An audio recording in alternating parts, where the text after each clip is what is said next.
Karena itu adalah tugas yang berat. Akselerasi pertumbuhan ekonomi hanya bisa dilakukan oleh orang-orang yang punya integritas tinggi. Lah kalau impor gula misalnya atau impor ini tiba-tiba kong kali kong semua, ya berat kita. Enggak, tanah ya kan yang ada bahan tambang di bawahnya itu dibilang ini hak saya. Padahal nggak boleh. Based on constitution itu semua dikuasai oleh negara harusnya. Jadi kalau kita punya ada tanah dan tanah itu di dalamnya ada bahan tambang, itu nggak termasuk harusnya. Tapi kan kita, siapa yang mau mengembalikan tata kelola pertambangan kita ke pasal 33? Nggak bisa. Karena pemainnya dia juga yang berada di lingkar kekuasaan. Ada Pak L, ada Pak B, ada Pak E, ya kan? Mereka pemain tambang semua, bro. Dan mereka itulah pengambil keputusan di bidang pertambangan. Nggak mungkin mereka kemudian mempreteli kenikmatan hidup mereka sendiri dengan melaksanakan pasal 33. Nah, dari situ Prabowo sudah menghadapi bahwa menteri mereka terlibat dalam konflik of interest.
Saya berharap ya kan 100 hari tersebut ada kemajuan soal isu Fufu Fafa dan kemudian ada keberanian Prabowo untuk mengevaluasi menterinya.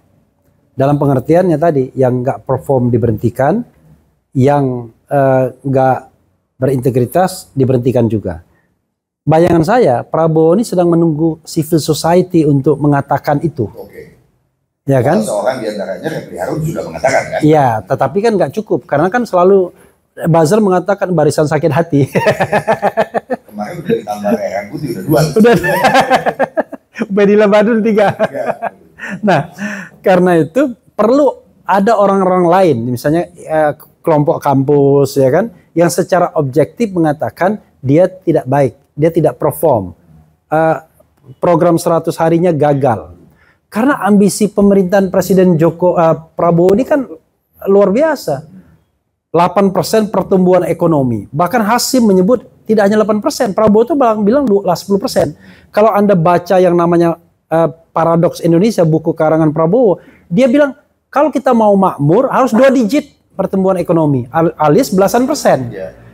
Kita ya zaman 10 tahunnya Jokowi, boro-boro 8%, 6% aja nggak tercapai. Angka rata-ratanya cuma 5,04%. Masih kalah dibandingkan angka SBY yang 5,8% sekian. Karena itu adalah tugas yang berat. Akselerasi pertumbuhan ekonomi hanya bisa dilakukan oleh orang-orang yang punya integritas tinggi. Lah kalau impor gula misalnya atau impor ini tiba-tiba kong kali kong semua, ya berat kita. Sebagai contoh misalnya tata kelola energi, tata kelola tambang misalnya. Wah itu rata-rata orang kaya kita di politik terutama main tambang semua untuk cepat sekali mendapatkan uang. Industri ekstraktif kan. Makanya selama masa pemerintahan Presiden Jokowi itu industri kita itu melambat, tidak berkembang. Kenapa? Karena orang shortcut semua. Orang main tambang semua. Easy money. Jual langsung di luar negeri dapat uang banyak, cash and carry. Makanya jangan heran yang menjadi kingmakernya kan raja-raja tambang. Mana ada lagi raja-raja industri misalnya dulu ada Mas Pion itu, nggak ada. Raja-raja tambang yang easy money. Nah, sekarang untuk menutupinya ada mantra yang namanya hilirisasi. Ternyata kata Faisal Basri hilirisasi iya. Tapi yang ngambil Cina semua. Podo wae namanya. Nah, tapi kita harapkan ya kan bahwa Prabowo punya niat baik untuk menjalankan pasal 33. Bumi, air, dan kekayaan alam yang terkandung di dalamnya dikuasai negara dan digunakan sebesar-besarnya untuk kemakmuran rakyat. Itu hanya bisa dilakukan kalau tambang itu manfaatnya sebagian besar diambil negara. Kalau misalnya ada tambang batu bara, 90% diambil penambangnya, 10% cuma untuk negara, ya nggak kena pasal 33-nya. Harus dibalik, 70% untuk negara, 30% untuk penambangnya.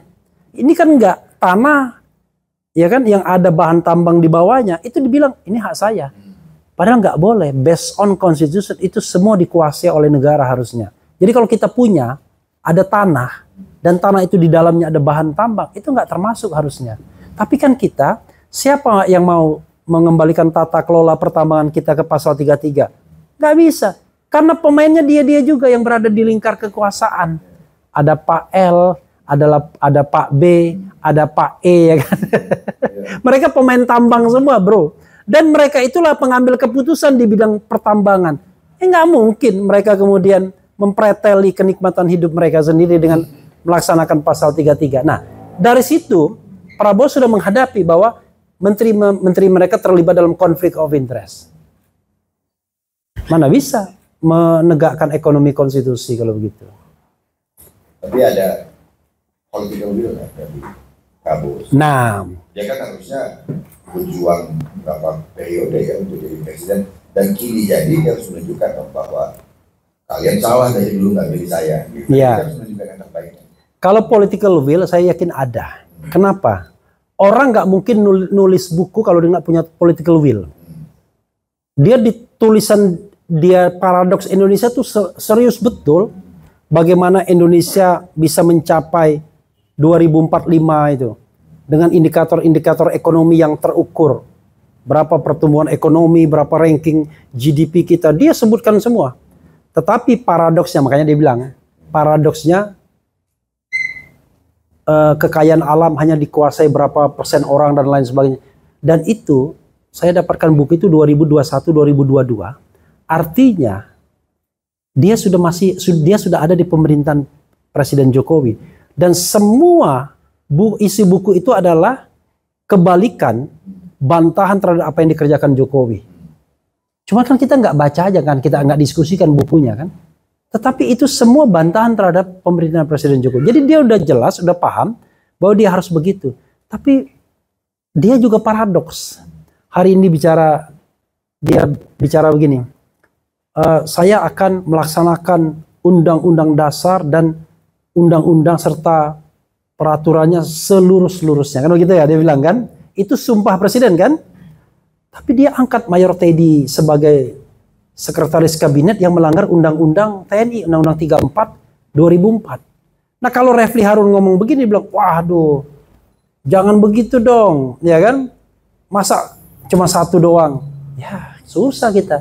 Kalau kita mau berkompromi terhadap pelanggaran undang-undang yang baru saja dia sumpahkan untuk melaksanakannya, ya gawat kita. Kurang dari 24 jam. Kurang dari 24 jam. Sudah langgar dia itu barang. Ya. Oke, teman-teman, kita berdiskusi bersama ya. Kalau ada yang mau mengajukan pertanyaan atau juga menyampaikan pendapatnya. Cukup banyak waktu yang kita miliki, tapi pertanyaan singkat saja ya. Mengenalkan diri. Ya ada dua yang menggunakan sesi awal ini. Dan pesan sponsornya kalau nanya jangan sungkan-sungkan. Iya. Dikritik pun nggak apa-apa saya. Dia mau saya bilang, Anda tuh bodoh, nggak apa-apa. Nggak marah saya. Nggak marah saya. Nggak marah, tapi nggak berani aja teman-teman ini. Tapi sebelum itu mungkin saya mau menyampaikan begini ya. Beberapa hal yang kita bisa ambil dari percakapan pengantar tadi kan. Ada keseriusan juga untuk impeach wakil presiden. Peluangnya ada sejauh yang disampaikan oleh Bu Refli Harun, tapi teman-teman bisa mengelaborasi lagi. Yang kedua, bahwa kabinet yang sudah dibentuk ini agak sulit untuk menjalankan apa yang diinginkan digagas oleh Presiden Prabowo. Yang ketiga adalah kita kasih kepercayaan kita kepada Prabowo untuk mencapai apa yang disebut sebagai Indonesia Maju. Kalau di dalam bukunya itu sih, saya belum terlalu banyak baca bukunya, tapi apa yang data-data dalamnya merasakan itu ya benar semua. Untuk menuju Indonesia emas atau Indonesia yang diisi oleh orang-orang yang kaya sebelum bisa tua, tapi sekitar 2035 pendapatan per kapita kita harus $12.300. Ya. 2035 itu 11 tahun lagi. Ya. Sekarang kita ada di kisaran $4.200 sampai $4.400. Jadi kalau dia bilang bahwa pertumbuhan ekonomi harus 2 digit, itu betul. Persoalannya bagaimana mencapainya dengan sekumpulan menteri pemagang yang sekarang jadi itu. Silakan tadi satu, lalu Bung, dan di tengah ini ya. Ada perempuan juga dong. Seharusnya begitu. Kalau mau ada satu ya. Ada teman-teman. Next ya, sesi kedua. Silakan kenalkan dulu kepada kita semua nama dan dari. Kalau bisa di sini. Karena Anda menutupi itu. Nah, di sini aja di sini. Oh iya, ada kamera. Nah, ada kamera. Nah, ya. Ya, stop situ. Ya. Perkenalkan, nama saya Mulyo, Bang, dari kampus Mulyono. Ini Mulyo bener ya. Tanpa noise. Melanjutkan. Oke. Ketika Pak Jokowi dipanggil oleh Mulyono, saya dengar hari ini, Pak. Kok nama? Karena jujur nama saya punya orang tua, Mulyono juga, Pak. Pengen jadi buat saya. Nah, saya Mulyo dari kampus sebagai Dokter Topo. Beragama. Beragama. Nah, izin Bang, ini kan di tanggal 20 Oktober kemarin kan, kita baru melihat Bapak 08 lah kita nyebutnya, naik menjadi presiden. Yang mana di saat ini banyak sekali orang yang seperti tadi Abang sampaikan, kabinetnya banyak kabinet yang pernah menjabat di periode nama saya Refli. Bang Refli ya, kadang-kadang jujur, saya kadang kalau bicara agak ini Bang, agak. Nah, yang ingin saya sampaikan di sini ingin bertanya bagaimana pendapat Abang nih, terutama dari sudut pandang BUMN, karena saya pernah melihat Abang Refli Harun pernah membuat buku lah tentang itu. Ya. Dan bagaimana Abang melihat masa depan reformasi hukum di Indonesia, Bang? Terutama bagi kami generasi Z, generasi apalagi tentang A ya, Bang. Di generasi A yang lebih mungkin apatis lagi. Ya. Oke, Bang. Itu aja. Assalamualaikum warahmatullahi wabarakatuh. Waalaikumsalam warahmatullahi wabarakatuh. Ada di X lah. Silakan Bu. Yang cepat dulu.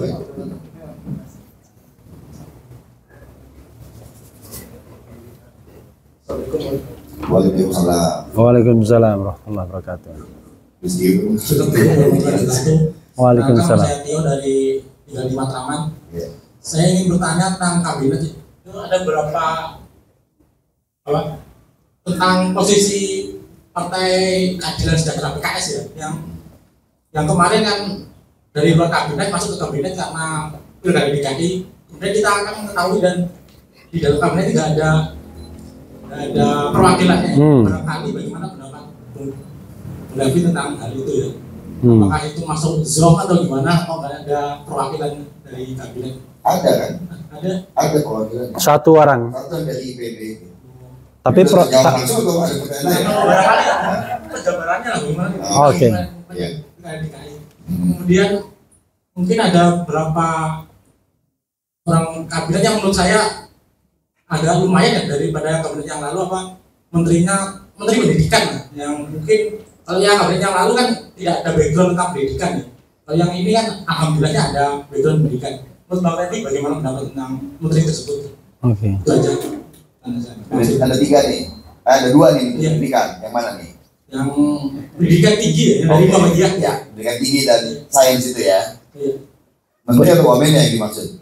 Menterinya ya, dari Muhammadiyah ya. Kalau pendidikan tinggi siapa?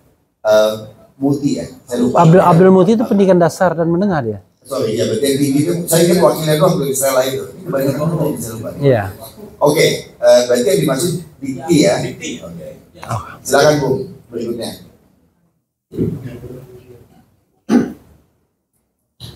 Assalamualaikum warahmatullahi wabarakatuh. Waalaikumsalam warahmatullahi Selamat wabarakatuh. malam Bang Refli. Wah, senang banget nih bisa bertatap langsung sama Bang Refli. Biasanya cuma dari podcastnya aja sambil nemenin makan gitu. Perkenalkan saya Ricky. gini Bang, saya terlepas dari porsi gemuknya kabinet Bapak Presiden yang baru, mungkin banyak yang bertanya selain porsinya yang gemuk, terus kualifikasi menteri, bla bla bla, efektivitas. Nah sebenarnya saya lebih pengen nyorotin sisi psikologisnya Bang.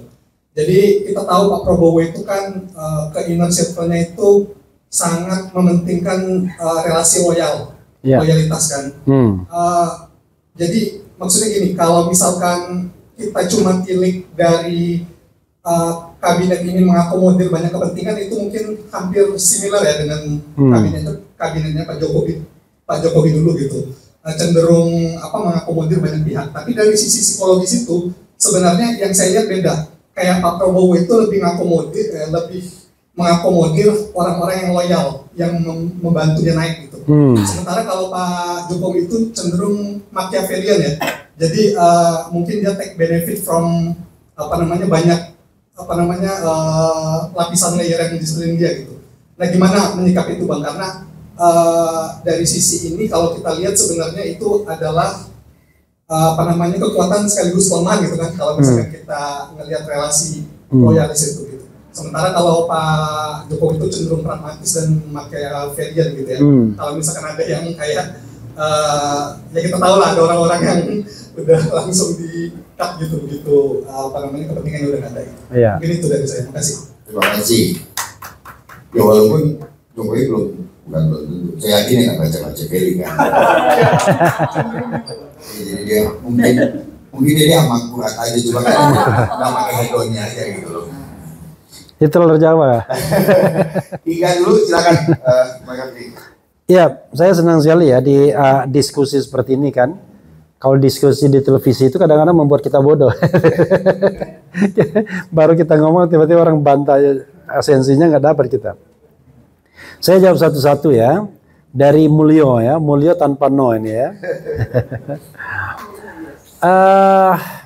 Soal BUMN, saya kira BUMN ini harus kita kaji secara objektif.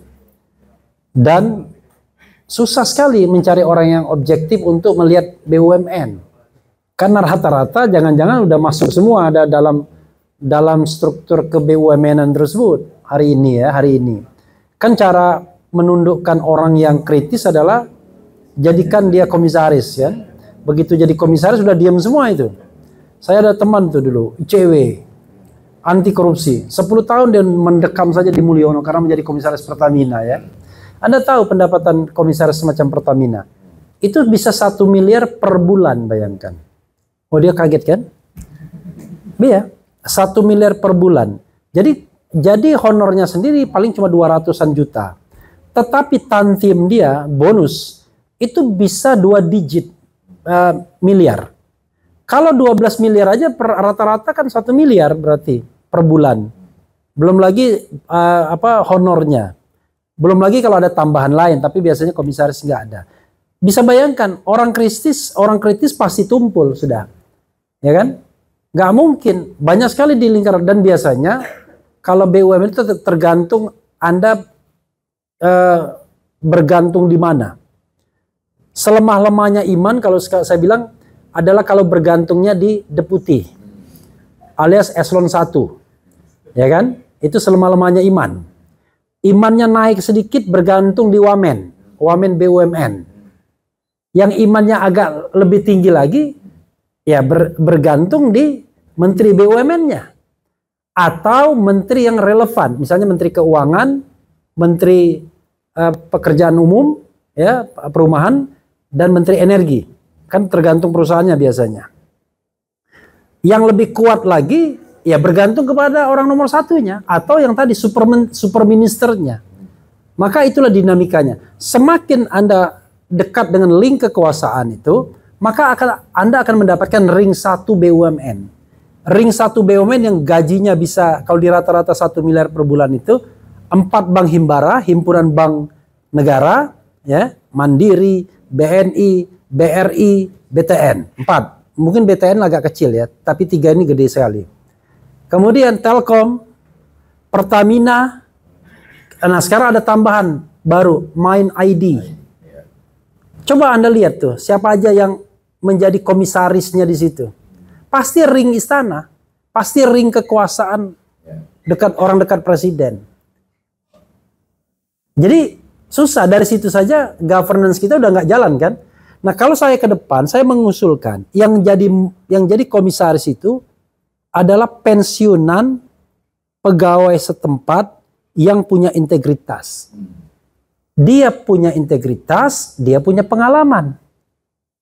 Dia kan nggak terbeli kan, sudah kan, dia buktikan bahwa dia tidak terbeli. Tapi memang problemnya ada nggak? Problemnya begitu kan. Tapi no matter pangkat terakhirnya apa, kan biasanya kan ada orang mengabdi, nggak makan suap, dia tahu betul.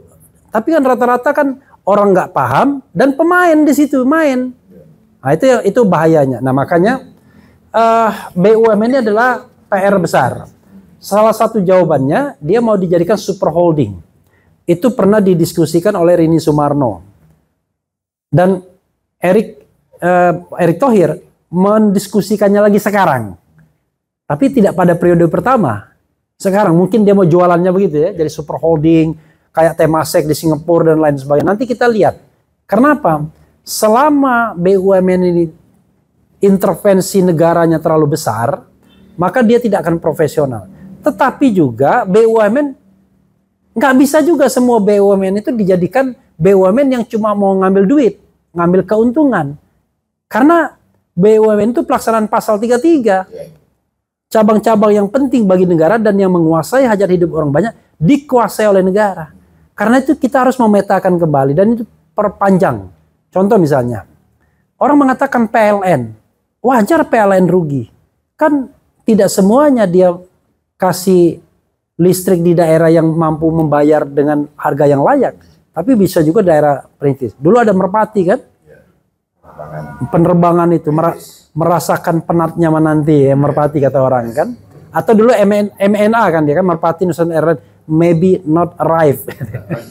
Mungkin nggak nyampe. Nah, karena itu kita harus petakan lagi BUMN. Saya kira nggak mungkin selesai kita perdebatannya. Tapi kita harus letakkan BUMN itu mau melaksanakan pasal 33 saja ataukah dia menjalankan fungsi ekonomi negara. Nanti itu debatnya agak berat. Debatnya agak berat. Nanti saya nggak bisa menyelesaikannya di sini dulu. Ya. Di konteks itu mestinya nggak ada BUMN yang pilot gitu kan, betul ya, Bung? Ada yang dipilot. Iya, farmasi cantik itu kan dipilot kan. Mestinya nggak ada dong, dia melayani. Ya, kalau dia cabang-cabang yang penting bagi negara kan. Obatnya penting bagi negara, gitu kan. Ya, oke.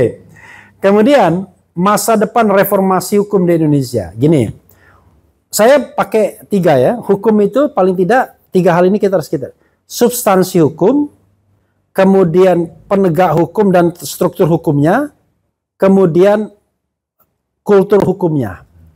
Mana yang kita mau perbaiki dulu? Kalau kita bicara substansi hukumnya, kita bicara tentang aturan yang ada. Banyak sekali aturan. Kita mau membenahi yang mana dulu? Karena saya takutnya kawan-kawan, wah reformasi hukum yang mana dulu? Dari aturan aja udah dari Sabang sampai Merauke itu kan. Ada undang-undang sampai peraturan daerah. Oke. Kemudian struktur dan sekaligus penegak hukumnya.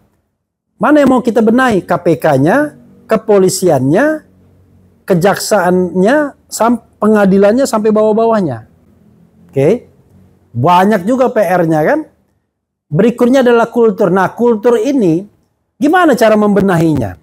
Contoh misalnya, yang namanya korupsi itu ya, by need karena kebutuhan, by greed karena keserakan, dan yang kacaunya by culture karena kultur. Saya kasih contoh by culture itu begini. One day saya umroh, ya kan? Salah satu umroh itu ada Hijr Ismail. Kita mau sholat di depan itu yang ada talang emas itu kan.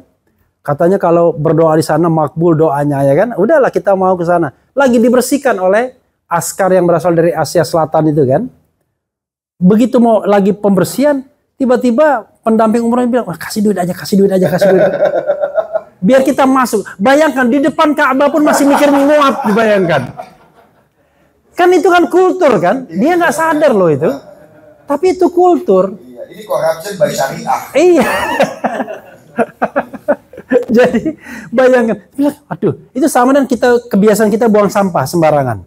Itu juga kultur. Antri yang nggak mau. Jadi yang hal-hal seperti itu yang menurut saya kita harus lihat. Nah, sekarang mana yang bisa dilakukan oleh pemerintahan Prabowo? Dia bisa merubah secara struktural. Kalau kultur kan masyarakat. Secara struktural salah satunya tadi yang saya tawarkan, shutdown Mahkamah Agung. Sekarang saya tanya, kapan bersihnya Mahkamah Agung? Tapi kan pengadilan banyak yang bereaksi. Paling tidak Mahkamah Agungnya sebagai the last bastion of truth and justice, kan dia bisa di benteng terakhir kebenaran dan keadilannya bisa dipertahankan, kan begitu. Nah, itu kan kalau misalnya Prabowo ini kan pemimpin terus, kalau dia strong juga benevolent. Jadi dia pemimpin yang kuat tapi juga dia baik hati. Kan biasanya jarang itu. Kalau dia kuat nggak baik hati biasanya, mulai otoriter gitu-gitu. Nah, dia tahu betul, saya punya instrumen Perpu dan saya bisa perbaiki Mahkamah Agung sekarang ini. Datangi dia civil society, saya datangi ICW, ya kan? Datangi Refli Harun dan lain sebagainya. Anda jangan protes ya. Saya akan perbaiki Mahkamah Agung dengan shutdown Mahkamah Agung. Termasuk itu moderator hutan kayu itu diomongin juga ya. Jangan dia bilang nanti intervensi dunia peradilan, tres politika. Itu kalau dalam keadaan normal. Dalam keadaan yang tidak normal, kita membutuhkan langkah-langkah yang progresif revolusioner. Nah, itu salah satu proposal yang saya tawarkan dengan berharap bahwa Prabowo ini pemimpin yang baik hati. Bukan nanti shutdown Mahkamah Agung, dia taruhkan semua orang dia. Mati kita kan. Ya, tetapi ya lebih baik kita maju kan. Kalau enggak, kapan kita memperbaiki Mahkamah Agung yang sudah berurat, berakar, rusaknya itu. Penggantian ketua Mahkamah Agung cuma omon-omon. Anda berpikir enggak bahwa semua jabatan publik penting di Republik ini sudah dimafiain, apalagi Mahkamah Agungnya. Jadi enggak akan ada perbaikan. Itu pesimisme saya. Tio PKS nggak ada tadi, cuman memang benar juga dia bilang, kok PKS tanggung banget, cuman menominasikan profesional. Nah, begini, anggap saja PKS ini partai keluaran surga bener ya, anggap saja begitu. Jadi menteri itu kawan, ya kan, walaupun tidak sepahit, tidak enak jadi oposisi, nggak enak jadi menteri itu. Coba bayangkan, kalau menteri yang jujur, Anda akan bawa uang 18 juta per bulan. Itu menteri yang jujur. Siapa yang mau? Mending jadi anggota DPR. Sekali reses 200-300 juta. Bayangkan. Ini udah reses DPR. Baru diangkat 1 Oktober. Udah reses sekarang. Udah ngantongi 300 juta dia. Satu reses sekarang 300 ya? Iya, dana aspirasi. Iya. Kalau Anda main-main, Anda kumpulin ini aja. Udah pokoknya pertanggungjawabannya kan bisa dibikin-bikin kan. Yang penting nanti menjelang pemilu money politics lagi kan. Nah, dia secara real jadi anggota DPR itu minimal 100 juta di tangan. Jadi menteri 18 juta. Tapi kan menteri kan ada DOM, dana operasional menteri yang bisa dimainkan. Nah, itu udah korupsi Anda. Udah korupsi. Biasanya DOM itu utuh kalau caranya begini. Dirjen dan sekjennya canggih. Apa-apa dibayarin. Ada tamu, merchandise, bayarin sama sekjen dan dirjennya. Untuk bayar tersebut, sekjen dan dirjennya main di barang dan jasa. Kan begitu kan? Untuk mendapatkan, lalu menterinya nggak korupsi. Tapi semua dipasok oleh sekjen dan dirjennya. Lalu uang yang dom itu utuh. Ya korupsi juga. Nah sekarang, kalau orang waras, mikir-mikir dia jadi menteri. Sudah tugasnya berat, lalu gajinya kecil. Ya mending jadi anggota DPR kalau begitu. Nah, orang-orang PKS itu anggota DPR semua. Yang mau dicalonkan itu anggota DPR semua. Ya, mungkin ya, tapi lengkapnya tanya kepada mereka ya. Jangan-jangan di PHP juga ya kan. Menteri Pendidikan saya nggak bisa jawab. Karena saya lupa siapa namanya yang pendidikan tinggi. Ya kan, asumsi kita dia lebih baik dari Nadiem. Asumsi kita, tapi nggak tahu kita. Nah, Ricky terakhir ya. Loyalitas. Saya nggak sepakat kalau Kalau Prabowo itu ngambil orang berdasarkan loyalitas, enggak. Justru Prabowo ini paling risky. Paling risky. Dia mengambil orang dengan, ada dua kemungkinan ya. Dengan naif, cara berpikir naif, bahwa dia mampu menyatukan semua orang. Atau karena dia tunduk pada keinginan Mulyono sebagian itu. Sehingga dia tidak bisa secara mandiri menyusun line up kabinetnya sendiri. Makanya dia bikin ngawur dulu, nanti setelah ada huru hara sedikit, dia perbaikin. Ini kabinet lebih baik, lebih buruk dibandingkan kabinet Jokowi pertama. Jokowi pertama itu lebih bagus. Line up-nya diserahkan kepada KPK. Yang kedua, apalagi? Yang kedua, tidak boleh rangkap jabatan. Makanya Wiranto berhenti kan sebagai ketum Hanura. Tapi memang akhir masa jabatan pertama udah kacau semua. Semua orang pengurus partai politik, ketua umumnya diambilin semua untuk menjadi backup dia di periode kedua. Nah, itulah yang merusak Prabowo ke depan kalau dia punya niat untuk periode kedua.